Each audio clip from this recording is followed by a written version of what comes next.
우리가 지금 참으로 비바람을 맞고 있고 어두움을 통과하고 있습니다. 우리 주님 재림하실 때까지 주님 손 꼭 붙잡고 우리 승리하시길 바랍니다. 두아디라 교회에 주신 말씀이라고 하는 제목으로 하나님의 말씀 선포하겠습니다. 두아디라는 군사적 요충지로 그 외세 침입을 많이 받았기 때문에 기원전 1세기까지는 이 도시는 평화가 거의 없었습니다.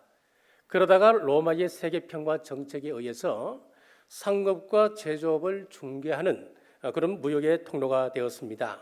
그래서 요한계시록이 기록될 당시에 두아디라는 상당한 번영을 누렸으며 특별히 이곳에는 많은 수의 협동조합 형태의 경제 조직이 다른 도시보다 많았습니다. 그의 모든 기능공 또 승용공들은 이러한 길드에 소속해 있었고, 이러한 길드 조직 중에서도 두드러진 것은 구리 세공업자 그리고 염색업자들이었습니다. 우리 성경에 보면은 염색 세공업자 가운데 우리가 잘 아는 루디아 같은 사람이 여기에 소속이 되어 있었습니다.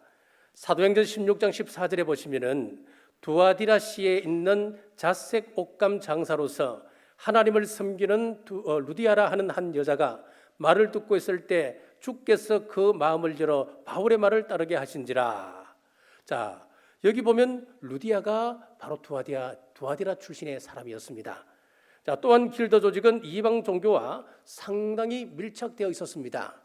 왜냐하면 길드를 중심으로 벌어지는 축제는 우상 숭배의 장이었고, 이를 거부한다는 것은 신용과 사업의 상실을 의미했기 때문에 그렇습니다.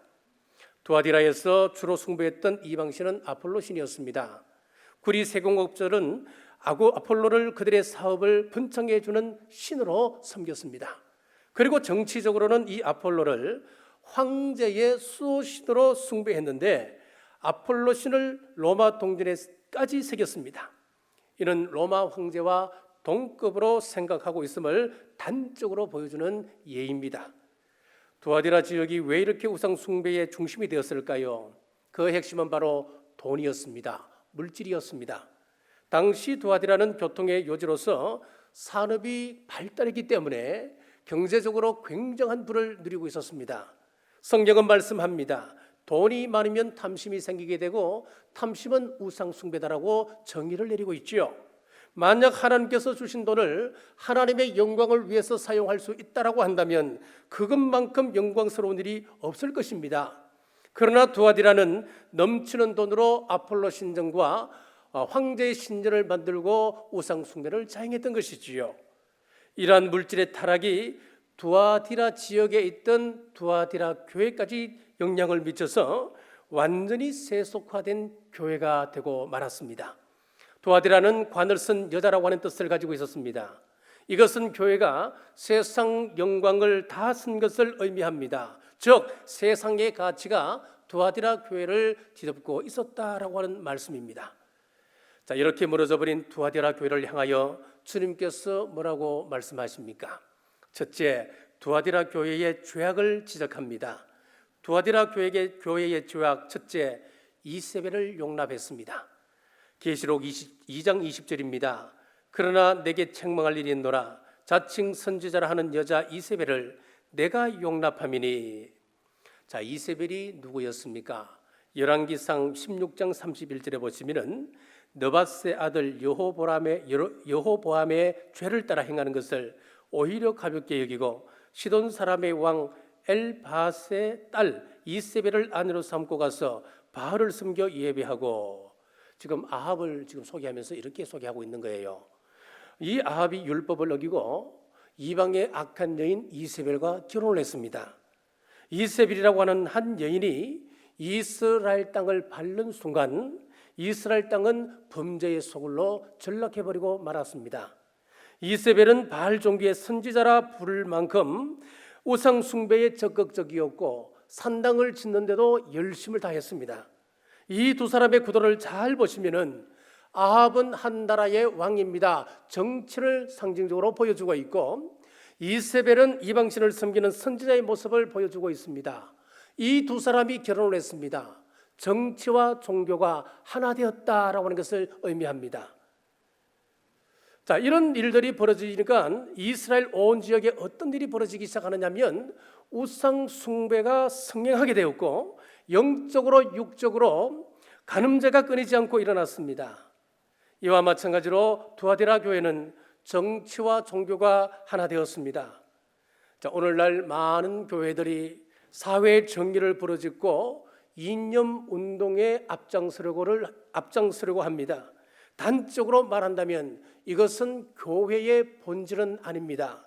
교회가 세속적인 바람에 휘말리는 순간 타락하게 되어 있습니다. 이것은 성경이 말씀하고 있고 역사가 증명을 하고 있습니다.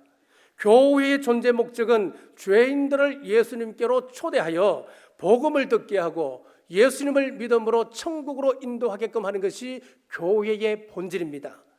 주님이 언제 정치에 개입하신 적이 있습니까? 우리 주님께서 로마 황제와 싸우셨습니까? 결사대를 조직하셨습니까? 교회가 정치하는 것으로 전락해버리면 안 되는 것입니다. 교회는 끝까지 신앙의 공동체가 되어야 하고 세속화되는 것을 경계해야 합니다. 중세의 암흑기 때 탐욕을 채웠던 교회의 모습들이 어떻게 타락되어져 갔습니까? 정치와 하나 되어 완전히 타락해버려서 하나님의 손에서 떠나가 버린 것 아니겠습니까? 우리 예수님께서 신앙의 본질을 벗어나 정치와 하나 된 두아디라 교회를 향하여 회개를 촉구하고 있습니다. 암흑 속에 한 줄기 빛이 어둠을 밝히던 세상이 아무리 캄캄하고 더러울지라도 주님의 음성에 귀 기울여 세속주의를 멀리하는 우리 남부교회 되시길 주님의 이름으로 축복합니다. 두아디라 교회 죄악 두 번째, 행음하게 했습니다. 20절 중반절을 보십시오. 내 종들을 가르쳐 꿰어 행음하게 하고. 자, 정치와 연합한 두아디라 교회에 행음이 일어나는 것은 당연한 이치입니다. 신앙이 타락하게 되면 정치와 연합하게 되고 탐심이 불릴 듯 일어나서 행음까지 나아가게 되는 것이 한 가지 공식인데, 지금 두아디라 교회도 이 공식에서 벗어나지 못하고 행음의 죄에 깊이 빠져들게 되었습니다. 본문의 행음이라고 하는 단어는 헬라어 원문상 보면 비합법적인 음행, 그렇게 되어 있어요. 이것은 우리의 육적인 음행도 이야기하고 영적인 음행도 포함되어 있습니다. 오늘날의 상황은 어떻습니까? 비합법적 음란이 판을 치고 있지 않습니까? 혼인, 빙자, 간음죄가 없어진 지 오래되었습니다. 이것은 성 문제에 관해서는 국가가 관여하지 않겠다, 그 이야기거든요. 규제가 있어도 타락해가는 현상 속에, 현실 속에 그 끝마저 사라져 버리니까 이 사회가 어떻게 전락합니까? 날이 갈수록 간음죄가 심각해집니다. 가정이 무너지기 시작하는 것입니다. 왜 이렇게 되었습니까? 결론부터 말씀드리자면 죄의식이 우리에게서 사라지기 때문에 그렇습니다. 죄를 지어도 그것이 마치 정상적인 삶인 양 생각하고 너무나 떳떳합니다. 얼마나 어리석습니까? 두아디라 교회의 모습이 이와 같았습니다. 회개할 기회가 주어졌습니다마는 그들은 결코 회개하지 않았습니다. 21절 말씀입니다. 또 내가 그에게 회개할 기회를 주었으되 자기의 음행을 회개하고자 하지 아니하는도다. 죄의식이 사라진 영적 불구와 같은 모습을 확연히 드러내고 있습니다. 아무리 외쳐도 돌아서지 않았던 강팍한 백성을 향해 절규하듯 하신 예수님의 외침을 들어보십시오. 마태복음 11장 21절입니다. 화 있을진저 고라시나 화 있을진저 베세다야, 너에게 행한 모든 권능을 두로와 시돈에 행하였더라면 그들이 벌써 비옷을 입고 죄에 앉아 회개하였으리라. 여러분, 더 이상 지체할 수가 없습니다. 죄악이 만연한 이때, 기회 있을 때 돌아서는 우리 남북의 모든 성도님들 되시길 주님의 이름으로 축복합니다. 두아디라 교회 죄악 셋째, 우상의 제물을 먹게 했습니다. 20절 하반절입니다. 우상의 제물을 먹게 하는도다. 자, 여기서 우상의 제물을 먹게 한다라고 하는 것은 우상 숭배를 교회가 앞장서서 시행하게끔 했다, 그 이야기입니다. 우상 숭배는 무엇으로부터 시작합니까? 골로새서 3장 5절 말씀해 보시면은 그러므로 땅에 있는 지체를 죽이라 곧 음란과 부정과 사욕과 악한 정욕과 탐심이니 탐심은 우상 숭배니라 그랬습니다. 탐심에서 시작됩니다. 자, 이스라엘 백성들이 가나안 땅에 들어가기 전 애굽에서 구원해 주신 하나님의 은혜를 저버리게 되었습니다. 현실 속에 작은 이익을 쫓다가 탐심을 따라 우상을 의지하는 어리석음을 범하게 되었습니다. 두아데라 교회도 처음에는 참 좋은 교회였습니다. 19절 보십시오. 내가 내 사업과 사랑과 믿음과 섬김과 인내를 아노니 내 나중 행위가 처음 것보다 많도다. 이렇게 좋았던 교회가 이세벨을 용납하는 순간 더러운 죄가 들어오게 되고 죄를 뿌리치고 근절해야 함에도 그것을 관용하면서 교회가 점점 타락의 늪으로 빠져들어가기 시작했습니다. 그렇습니다. 조그만 죄악이 우리를 향해 다가올 때에 철저히 끊어버리셔야 합니다. 조금이라도 관용을 베풀게 되면은 그것이 풍선처럼 불어나서 결국은 터지게 되는 것, 이것이 바로 죄의 속성입니다. 사랑하는 여러분, 탐심은 조금이라도 용납하지 마십시오. 그것은 우상 숭배를 불러일으킵니다. 이세벨을 멀리하고 영적 음행을 멀리하는 우리 남북의 모든 성도님 되시길 주님의 이름으로 축복합니다. 자, 두 번째, 하나님의 경고를 듣지 않을 때 임할 징계입니다. 첫째는 침상에 던집니다. 22절입니다. 볼지어다 내가 그를 침상에 던질 터이요. 여기서 침상에 던진다라고 하는 것을 원문에 보면은 질병에 걸려 아프게 한다, 그런 뜻을 가지고 있습니다. 구약에서 침상이라고 하는 것은 심각한 질병에 대한 은유적 표현으로 종종 사용을 했습니다. 곧 회개하지 아니하면은 질병을 통해서 심판하시겠다, 그렇게 경고하고 있는 것입니다. 자, 그렇다고 모든 질병에 대해서 하나님의 심판이다, 그렇게 말하지는 마십시오. 태어날 때부터 약하게 태어난 사람은 성장하고 죽을 때까지 병원을 제집 드나들듯 드나듭니다. 또 어떤 사람은 강하게 태어나는 사람이 있습니다. 세상에서 온갖 죄를 다 짓고 늘 그냥 그 온몸 술을 들어붓는데도 그 사람은 끄떡없습니다. 태어날 때부터 강하게 태어나는 사람이 있다, 이 말이지요. 그러니까 병에 걸려서 있으면 저 집은 하나님의 벌을 받아서 그렇다, 함부로 그렇게 말하지 마십시오. 우리는 모두 잠재적 암 환자들입니다. 우리가 순간순간 내 몸 관리 잘못하면 나도 심각한 질병에 노출되어 있다고 하는 사실을 기억하십시오. 또 던져진다고 하는 이 표현을 통해서 이세벨의 처참한 죽음을 떠올릴 수가 있습니다. 열왕기하 9장 33절입니다. 이르되 그를 내 던지라 하니 내려 던짐에 그의 피가 담과 말에게 튀더라. 예후가 그의 시체를 밟으니라. 그녀는 처참하게 내 던져짐을 당했습니다. 하나님을 떠나 우상 숭배를 자행했던 이세벨의 비참한 말로를 통해서 무엇을 알 수가 있습니까? 우리가 범죄했습니다. 범죄하고 난 이후에 회개가 없다면 심판받게 된다고 하는 사실입니다. 자, 물론 우리 하나님은 심판을 즐기시는 분이 아니십니다.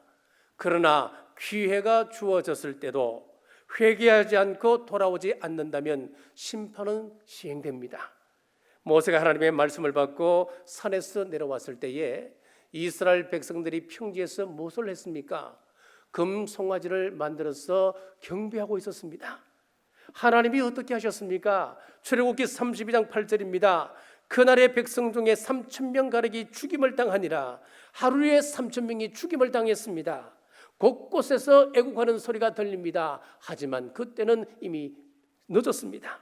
하나님의 심판은 공의롭고 신속합니다. 심판이 임하면 누구도 막을 수가 없습니다. 이렇게 경고를 듣지 아니하면 침상에 던진다, 경고하고 있습니다.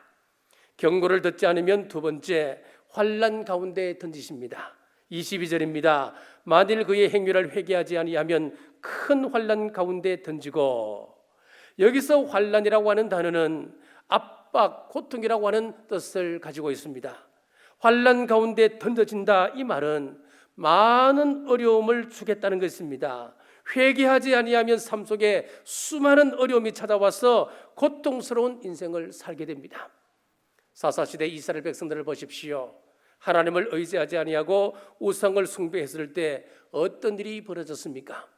사사기 3장 7절에서 8절입니다. 이스라엘 자손이 여호와의 목전에서 악을 행하여 자기들의 하나님 여호와를 잊어버리고 바알과 아세라들을 섬긴지라. 여호와께서 이스라엘에게 진노하사 그들을 메소포다미아 왕 구산 리사다임의 손에 파셨으므로 이스라엘 자손이 구산 리사다임을 18년 동안 섬겼더니 하나님께서 주변 강대국 메소포타미아를 일으켜서 이스라엘 민족을 노예로 삼았습니다. 이것은 하나님의 징계였다. 하나님께서 주시는 환난이었다 말씀합니다. 하나님은 그의 백성들이 죄악 가운데 거하는 것을 원하지 않으십니다. 결코 그냥 두고 보시지 않으십니다. 고통을 주었으라도 돌이키게 하시는 분이 우리 하나님이십니다. 하나님께서 환난을 주시는 것은 회개하라고 하는 경고의 메시지입니다. 이스라엘이 고통 가운데 하나님께 부르짖었을 때에 하나님께서는 사사를 보내셔서 환난 가운데 그들을 용서하셨을 뿐만 아니라 환난도 거두어가셨습니다. 자, 여러분, 회개가 무엇입니까? 회개는 돌이키는 것입니다. 그런데 우리 개신교는 회개 부분이 굉장히 약하다고들 이야기하고 있습니다. 우리가 하고 있는 회개는 어떤 회개입니까? 입술 회개 외에는 많은 사람들이 거기서 끝내버립니다. 하나님 앞에 나와서 하나님 잘못했습니다, 용서해 주옵소서, 입술 회개는 잘 하지만은 정말 그 삶이 완전히 뒤바뀌는 이 회개는 하지 않습니다. 그래서 우리 기독교는 능력을 상실했다, 그렇게 보는 것입니다. 여러분, 오늘 이 말씀, 지엄하신 하나님의 말씀을 마음으로 받아들여서 하나님 앞에서 온전한 회개하는 우리 모두 되시길 주의 이름으로 축복합니다. 경고를 듣지 아니하면 셋째 행위대로 갚아주십니다. 23절 하반절에 내가 너희 각 사람의 행위대로 갚아주리라. 하나님은 참으로 공의로우신 하나님이시지요. 우리의 중심을 보시는 하나님께서 어떻게 말씀하시느냐? 그 행위대로 갚으신다라고 말씀하고 있습니다. 예레미야 17장 10절에 보시면은 나 여호와는 심장을 살피며 폐부를 시험하고 각각 그 행위와 그 행실대로 보응하나니, 심장을 살핀다, 폐부를 시험한다라고 하는 이 말은 마음을 살피고 그 깊은 동기를 파악하신다, 그런 의미예요. 우리 하나님이 어떤 하나님이십니까? 우리 하나님은 우리의 생각까지도 꿰뚫어 보시는 하나님이시라 그랬습니다. 히브리서 4장 12절 말씀에 우리가 말씀을 많이 상고해 보지 않습니까? 히브리서 4장 12절 말씀에 보면은 우리의 생각까지도 하나님께서 고치신다 그러셨거든요. 그렇습니다. 우리 하나님은 전지전능하신 분이십니다. 그래서 마지막 때 되면은 우리의 죄악까지 하나님께서는 한눈에 우리를 보십니다. 요즘은 과학이 많이 발달했지요. 과학이 많이 발달해서 우리의 그 DNA를 쭉 분석을 하는데 과학적으로 분석을 한다는 거지요. 그래서 우리 유전자를 쭉 분석을 해보면은 이제는 과학이 얼마만큼 발달했냐면은 영상으로 그것을 복원할 수준까지 이르렀습니다. 4년 전에 하버드 대학에서 우리 DNA를 분석하면서 그 DNA 속에서 코끼리 영상을 발견하게 되었습니다. 그래서 지금 우리가 과거부터 지금까지 무엇을 생각하고 있고 무엇을 보았는지 85%까지 복원할 수 있는 수준이 되었다, 그렇게 이야기하고 있습니다. 그러면은 마지막 때 우리 예수님께서 말씀하시는 우리의 행위대로 보응하신다, 그 말씀이 무엇이겠습니까? 우리 유전자를 펼쳐보시면은 한순간에 우리의 지난 과거의 모든 일들이 그대로 낱낱이 영상으로 회복된다, 그 말씀이거든요. 참 신기합니다. 성경이 어떻게 벌써 이게 몇천 년 지났습니까? 그때 일을, 지금에 되어질 일을 그때 보고 이렇게 이야기하는 거예요. 그렇습니다. 우리가 해야 할 일이 있습니다. 우리가 하나님 앞에서 감출 수 없다고 한다면 우리는 이 시간 무엇을 해야 되겠습니까? 죄를 감추려 애쓰는 것이 아니라 있는 모습 그대로 하나님 앞에 나와 회개하는 일입니다. 두아디라 교회를 향한 행위대로 갚아주겠다라고 말씀하신 그 의도는 회개하지 아니하면 심판의 시겠다고 하는 말씀입니다. 마태복음 16장 27절에서 우리 주님께서 인자가 아버지의 영광으로 그 천사들과 함께 오리니 그때에 각 사람이 행위대로 갚으리라 그랬습니다. 똑같은 말씀 아닙니까 여러분? 오늘날 일어나고 있는 수많은 징조들을 보십시오. 재림의 때가 임박했습니다. 선명하게 드러나고 있습니다. 과거의 천재지변 이렇게까지 규모가 크지 않았습니다. 이렇게까지 잦게 일어나지 않았습니다. 그리고 지금 우리가 당하고 있는 이 역병의 문제, 여러분 이것은 이미 재림의 징조 가운데 포함되어 있는 내용입니다. 어떻게 이런 일이 과거에는 산발적으로 국지적으로 일어나다가 전 세계적으로 동시다발적으로 일어날 수 있겠습니까? 여러분 이런 걸 보시고 여러분들은 주님의 재림의 때가 임박했다, 여러분 그걸 아셔야 되는 거예요. 우리 주님 오시는 날 우리가 행한 대로 보응받게 됩니다. 하나님은 분명히 죄를 싫어하시지만 죄를 지었다고 적극적으로 심판하시는 분은 아니십니다. 반드시 기회를 주십니다. 베드로후서 3장 9절 말씀에 보면은 주의 약속은 어떤 이들이 더디다고 생각하는 것 같이 더딘 것이 아니라 오직 주께서는 너희를 대하여 오래 참으사 아무도 멸망하지 아니하고 다 회개하기에 이르기를 원하시느니라. 우리 예수님께서 지금 드디어 오시는 이유가 뭐라고 이야기하고 있습니까? 한 사람이라도 더 회개하고 천국 백성 삼고자 하기 위함이다 말씀하고 있는 거예요. 하지만 회개하지 아니하면 침상에 던지십니다. 환난 가운데 던지십니다. 행위대로 갚으십니다. 회개의 기회가 주어질 때 회개하는 우리 모두 되시길 주님의 이름으로 축복합니다. 셋째, 회개하는 자에게 주어지는 축복입니다. 첫째는 만국을 다스릴 권세를 주십니다. 26절입니다. 이기는 자와 끝까지 내일을 지키는 그에게 만국을 다스리는 권세를 주리니, 회개함으로 승리한 자들에게 만국을 다스릴 권세를 주신다라고 했습니다. 27절입니다. 그가 철장을 가지고 그들을 다스려 질그릇 깨뜨리는 것과 같이 하리라. 나도 내 아버지께 받은 그것이 그러하니라. 지금 무슨 말씀이냐면은 우리 예수님께서 받으신 권세가 어떤 권세냐면은 철장을 손에 들고 질그릇 깨뜨리시는 그런 능력, 질그릇 깨뜨리시듯이 세상을 심판하시는 그런 권능이 예수님께 주어졌다는 이야기입니다. 그러면 26장에서 말씀하고 있는 그 권능을 어떻게 준다는 겁니까? 하나님께로부터 예수님이 이런 권세를 받았듯이 우리가 예수님을 통하여서, 예수님을 믿음으로 통하여 예수님이 받으셨던 그 권세를 동일하게 우리도 받는다, 그 말씀을 하고 있는 거예요. 예수 그리스도께서 이 만국을 다스리는 권세를 우리에게 주셨습니다. 요한계시록 3장 21절에 이 권세를 이렇게 표현합니다. 이기는 그에게는 내가 내 보좌와 함께 앉게 하여 주기를, 내가 이기고 아버지 보좌에 함께 앉은 것 같이 하리라. 회개하면 보좌에 앉아주신다 말씀하고 있습니다. 계시록 20장 6절에서는 이 첫째 부활에 참여하는 자들은 복이 있고 거룩하도다. 둘째 사망이 그들을 다스리는 권세가 없고 도리어 그들이 하나님과 그리스도의 제사장이 되어 1000년 동안 그리스도와 더불어 왕노릇하리라. 회개한 자들에게 그리스도와 함께 1000년 동안 왕노릇하는 권세가 주어진다. 얼마나 영광스러운 것입니까? 회개하는 자에게 주어지는 이 상급 기대하십시오.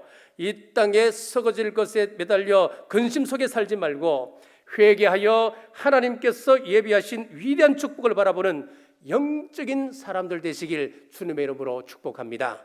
회개하면 두 번째, 새벽별을 주십니다. 28절입니다. 내가 또 그에게 새벽별을 주리라. 자, 그러면 새벽별이 무엇일까요? 계시록 22장 16절에 보면은 나 예수는 교회들을 위하여 내 사자를 보내어 그것들을 너희에게 정건하게 하였노라. 나는 다윗의 뿌리요 자손이니 곧 광명한 새벽별이라 하시더라.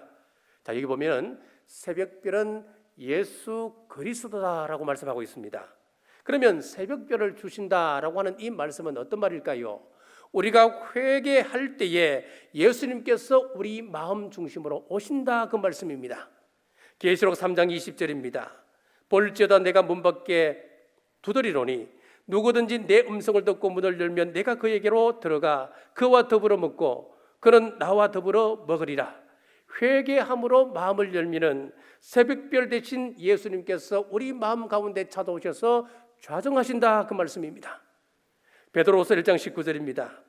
또 우리에게는 더 확실한 예언이 있어 어두운 데를 비추는 등불과 같으니 날이 새어 샛별이 너희 마음에 떠오르기까지 너희가 이것을 주의하는 것이 옳으니라. 샛별이 너희 마음에 떠오르기까지, 예수 그리스도의 재림하시는 그날까지 우리가 해야 할 것이 무엇이라는 겁니까? 어두움을 비추는 등불과 같은 말씀을 붙들고 몸부림치며 회개하라고 하는 것입니다. 그래서 요한계시록 2장 25절에 보시면은 다만 너희에게 있는 것을 내가 올 때까지 굳게 잡으라. 내가 올 때까지 굳게 잡으라. 회개하면 새벽별이신 예수님이 우리 마음에 자정하시고 예수님처럼 만국을 다스리는 권세를 부여받습니다. 이 진리의 약속을 예수님 재림하실 때까지 굳게 잡으시는 우리 남북의 모든 성도들 되시길 주님의 이름으로 축복합니다. 사랑하는 여러분, 이 시대가 얼마나 악합니까? 마귀는 하루에도 수십 번, 수백 번씩 우리를 무너뜨리기 위해서 달려들지 않습니까? 우리는 이러한 상황 속에서 오늘 두아디라 교회 하신 말씀을 붙드시기 바랍니다. 이 세배를 용납하지 마십시오. 탐심을 멀리하십시오. 우상 숭배는 큰일 난 일입니다. 영적인 육적인 간음에서 떠나십시오. 우리 마음을 살펴서 회개함으로 주어지는 약속, 만국을 다스리는 것에와 예수 그리스도의 진리를 붙들고 우리 주님 대망하는 우리 남북의 모든 성도들 되시길 주님의 이름으로 축복합니다.